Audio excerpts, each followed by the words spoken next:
J'ai reçu une patiente qui était suivie pendant un temps pour des reflux gastriques, hein. Bon, pour les Sénégalais, parfois il y en a ceux qui disent hernier. Alors, ces signes, apparemment, ça l'a tellement fatigué qu'à un moment donné, bailloté d'un médecin à un autre. Donc, il décide de consulter dans notre structure. Maintenant, après consultation, donc, on se rend compte que voilà, il y a pas mal de paramètres quand même qui n'étaient pas respectés déjà chez le malade pour pouvoir être pris en compte, pris en, comme on appelle, compte, bien traité. Maintenant, au-delà de ces paramètres aussi, il y a aussi chez le médecin, donc qui n'a pas pu aussi donner de bons conseils, qui devrait normalement conduire au fait que le malade allait être bien pris en charge. Alors dans cette vidéo, on va essayer de vous donner 4 à 5 astuces qui, après les avoir bien respectées, donc vous pourrez vous débarrasser facilement de cette maladie. Mais ce qui est sûr et certain, la dernière astuce fera de telle sorte que tout ce qui est reflux gastro-œsophagien, encore appelé hernie, ce qui est sûr et certain,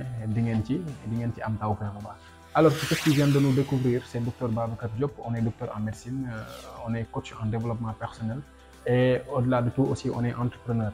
Alors, pour ceux qui ont besoin, ceux qui ont une idée et qui voudraient carrément le transformer en un projet, n'hésitez pas, nous organisons des séances de coaching privé. Donc, vous pouvez prendre rendez-vous sur les numéros qui vont s'afficher carrément au niveau de cette vidéo ou bien nous appeler via soit nous contacter, excusez-moi, via Messenger sur Facebook avec notre compte Dr Babacar Diop l'officiel ou bien sur WhatsApp, on est disponible. Alors sans plus tarder, on va rentrer dans le vif du sujet. Lorsqu'on parle déjà de reflux œsophagien ou bien reflux gastrique ou bien hernie comme ñenn ñi ñu koy waxee en wolof, c'est quoi exactement? En fait, ce sont des sensations donc que l'on a et qui se manifestent le plus souvent par une remontée gastrique.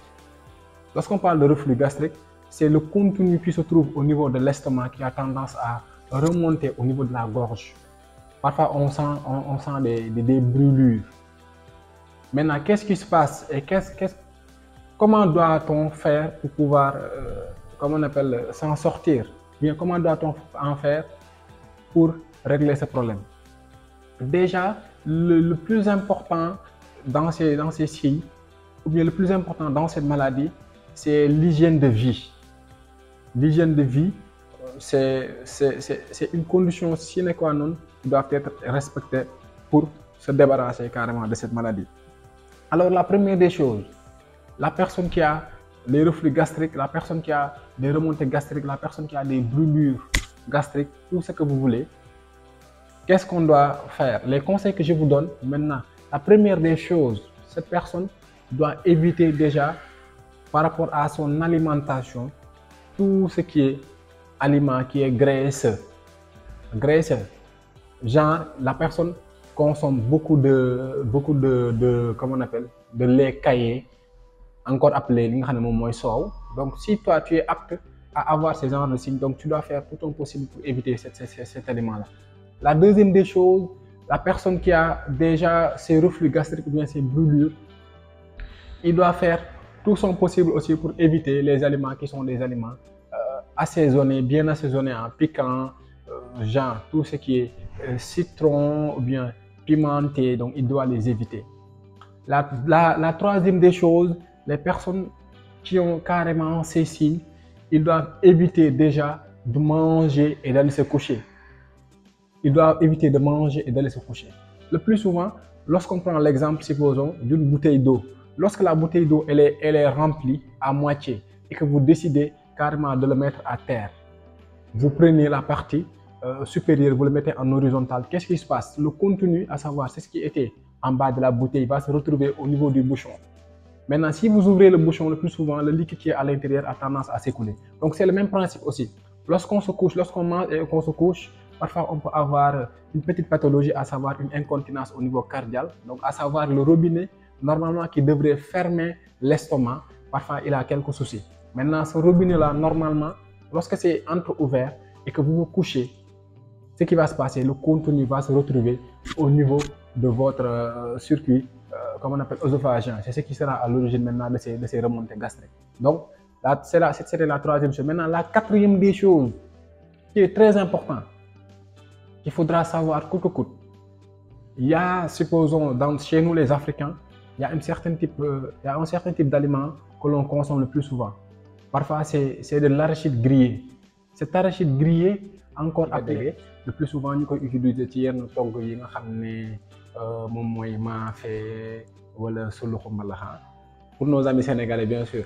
Pour le monde extérieur, voilà, c'est un peu de l'arachide grillé qui est responsable parfois de cette pathologie, à savoir le reflux gastro-œsophagien. Le plus souvent, on l'utilise dans certains plats, à savoir le maafe, de temps en temps, suluxu mbalax. Voilà, cet aliment-là, lorsqu'on le consomme le plus souvent, ça déclenche des reflux gastro-œsophagiens. Cet aliment-là, lorsqu'on le consomme, le plus souvent, ça crée des reflux gastro-œsophagiens. Donc c'est très important. Il faudrait aussi faire tout votre possible pour pouvoir maintenir une bonne hygiène de vie, pour pouvoir vous départir carrément de cette maladie. Maintenant, normalement, ces conseils devraient être fournis par votre médecin traitant avant même une tentative de quoi que ce soit. Parce que ça ne sert pas à grand chose de prendre des médicaments, alors que déjà le plus grand médicament, vous ne prenez pas, à savoir le respect de votre hygiène de vie, de votre alimentation. Donc, chers abonnés, chers, comment on appelle, chers malades, je pense que toutes les personnes que l'on suit, nous personnellement, qui ont cette pathologie le plus souvent, donc lorsqu'on les donne ces conseils, en réalité, on se retrouve à régler leurs problèmes presque à 90%. Donc, ce sont des conseils qui sont assez précieux. Vous pouvez carrément les appliquer sans autant qu'il y ait un souci. Maintenant, il y a ce qu'on appelle l'aspect thérapeutique vis-à-vis du médecin.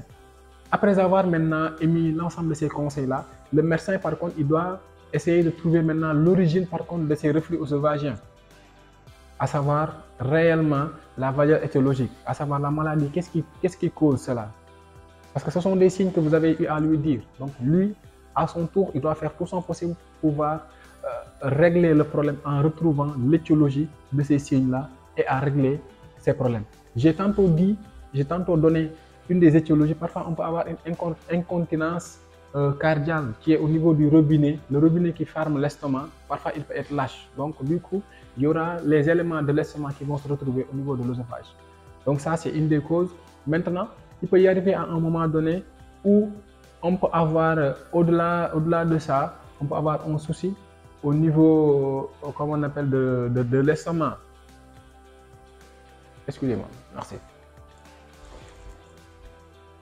Ce qui est sûr et certain, après avoir appliqué ces conseils, vous allez vous retrouver en très bonne santé, bien sûr, et n'hésitez pas, pour ceux qui ont eu à avoir cette pathologie, laissez-nous en commentaire et décrivez-nous, s'il vous plaît, réellement ce que vous avez eu à ressentir, quels sont les signes que vous avez eu à présenter. Maintenant, s'il y a une possibilité aussi qu'on vous aide, s'il vous plaît, n'hésitez pas à nous contacter. On essaiera de faire de notre possible. Sur ce, portez-vous bien et à la prochaine. Merci et n'oubliez pas surtout de vous abonner, de cliquer sur, comme on appelle, la cloche pour ne tarder aucune de nos prochaines publications et surtout à partager cette vidéo pour pouvoir aider d'autres personnes qui souffrent carrément de cette maladie. Aidez-nous s'il vous plaît à vous aider en faisant le max. Prenez soin de vous. Merci.